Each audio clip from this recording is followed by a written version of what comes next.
They're barbarians.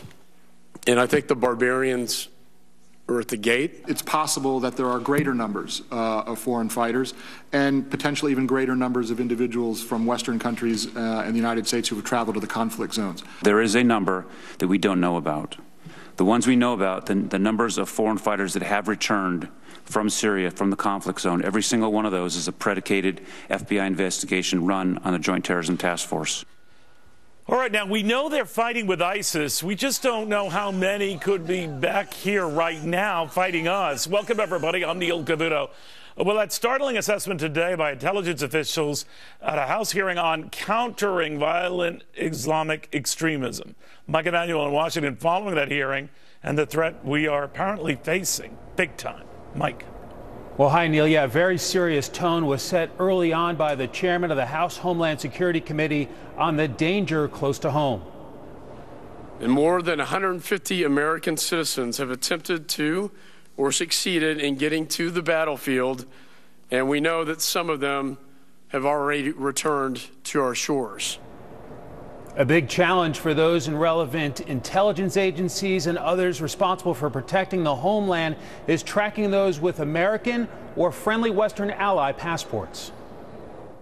DHS is increasing efforts to track those who enter and leave Syria and may later seek to travel to the United States without a State Department-issued visa. The terrorist threat is dynamic, and those who operate individually as a part of terrorist organizations will continue to challenge our security measures and our safety. For those protecting the United States homeland, there is a critical mission to stop those who have gone overseas, who try to return home, or those who have been radicalized by slick propaganda. We estimate upwards of 150 Americans have traveled or attempted to travel to Syria to join extremist groups. While this number is small in comparison to the number of European travelers, we must also consider the influence groups like ISIL have on individuals located in the United States who are inspired to commit acts of violence. Even after months of airstrikes on ISIS targets throughout Syria and parts of Iraq, there was a growing sense that this ISIS threat, this cancer, continues to spiral out of control. Neil? All right, Michael, thank you. In the meantime, Paris and Australia and Ottawa and New York City, we've seen what these radical Islamic extremists can do and are still trying to do.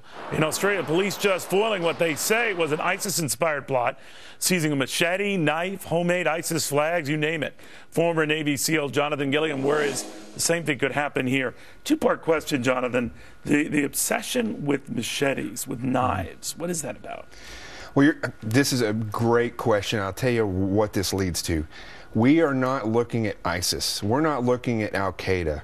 We're not even looking at radical Islam, which we call it. We're looking at fundamental Mohammedism. It's over 1,000 years old. These are the same tactics and techniques that they used 1,000 years ago. But now they have technologies that they can also use, Twitter, airplanes, Well, when you bring the hatchet into a place like New York City, like was the case a couple of months back, where I wanted to attack two cops, you start wondering, well, what's the pattern here? Well, the reaction was the same then that it's going to be now. When somebody gets hit with a hatchet, it's a very traumatic experience for the community around there. That was then, this is now. Now it's not just 10 people that saw it in the local square. Now you're looking at hundreds of millions of people across the world seeing that. And in the United States, we're not prepared for that. Even though we've had these, attacks in 9/11 in Boston, even the lady getting beheaded in Oklahoma, the government is not preparing the citizenry to react to these things. To what end? I mean, you're not alarming anyone just to bring it to their attention and educate them what to do in the event something awful happens. They don't even do that. Neil, I've been on your show now for quite some time, and I've been talking about the same thing. I've been on Fox for 2 years talking about this.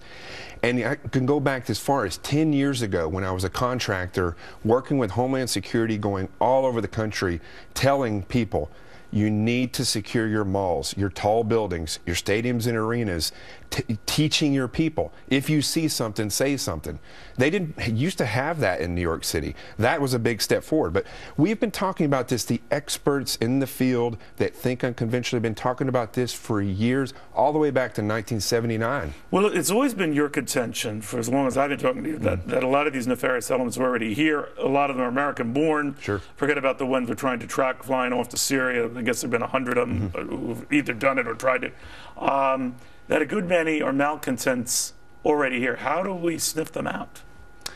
Well, we can't, law enforcement can't do it all, and I can't say this enough. You know, the people have to start realizing what's normal and what's not. Islam has to realize. I always say that they should police themselves, but they have to realize if it starts to get out of hand, people are going to turn on them. They're going to turn on them with violence, and Islam needs to realize that. Eventually, if it gets bad enough, they're going to become victims as well. And here, this is a huge threat. I think they want that.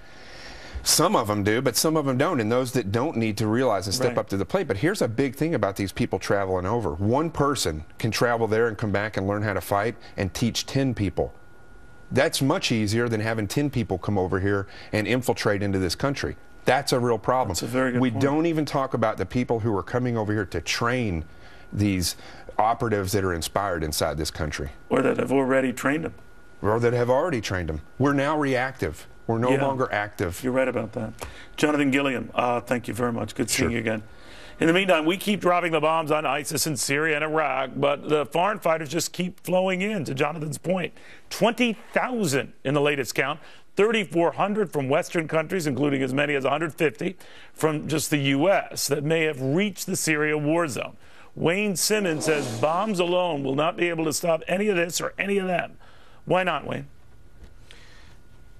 Well, Neil, what we know, and you pointed out, we've had 3,400 terrorists now that are pouring in from Western Europe, 150 at least from the United States. They're coming from as far as China, through Central Asia, Sub-Saharan Africa, Morocco, Tunisia, virtually every country in the Middle East. And when you talk about a sieve where there are no repercussions for or no aggressive actions taken against these foreign fighters, they will continue. They are inspired. They are inspired because there are not enough of them being killed. And what does that mean? 7 sorties a day with bombs are not going to do the trick. Remember, back in at Desert Storm, we had 3,000 sorties a day. 3,000 compared to maybe 200, maybe 7. I mean, you cannot win it, Neil. Well, you've long argued we need the proverbial boots on the ground here, but the president just a little more than a half hour ago seemed to rule that out. This is from the president. Yeah. The resolution we've submitted today does not call for the deployment of U.S. ground combat forces to Iraq or Syria. It is not the authorization of another ground war, like Afghanistan or Iraq. So he seems to have ruled that out. Yeah, and I must tell you, Neil, that's the only good thing that I heard out of that entire exercise that he came up and gave us. There was no strategy. It was proverbial lie after lie after lie. So what was good? What was good in it? Well, the only good thing is that he said that we're not putting boots on the ground. Why is that good? Those who know me know that I am to the right of Attila the Hun. I want to locate the enemy. I want to go kill them. This president does not. He is half committed. He is not 100% committed. So you think that if we put boots on the ground or soldiers there, they'd be in great danger. So Lindsey Graham, who was here with me yesterday, was saying we need at least, and he's getting this recommendation from generals and probably guys like you, say to do it effectively and to do it assuredly, you're going to need 10,000 soldiers. Do you agree with that? Do you think he's being conservative, generous, what? Well, look, first of all, I'm not a military planner. I'm an intelligence guy. But, yes, I would tend to agree with Senator Graham. I have no beef with that number. I would suggest that if we can put 20,000 in there to do the job, do it. But what I'm saying, Neil, is more importantly, what we just heard was a lot of gobbledygook from a president who has no strategy. I did not hear one thing about how we were going to win this war, end this war, other than it's going to be over in 3 years. He has a propensity to continue to tell the enemy that this is how long it's going to last, and that does nothing but put we're not spending another listen, Neil, we're spending $496 billion fiscal year 15 at the Pentagon, plus another $40 billion for what we guesstimate, and it is a guess, on the war against ISIS.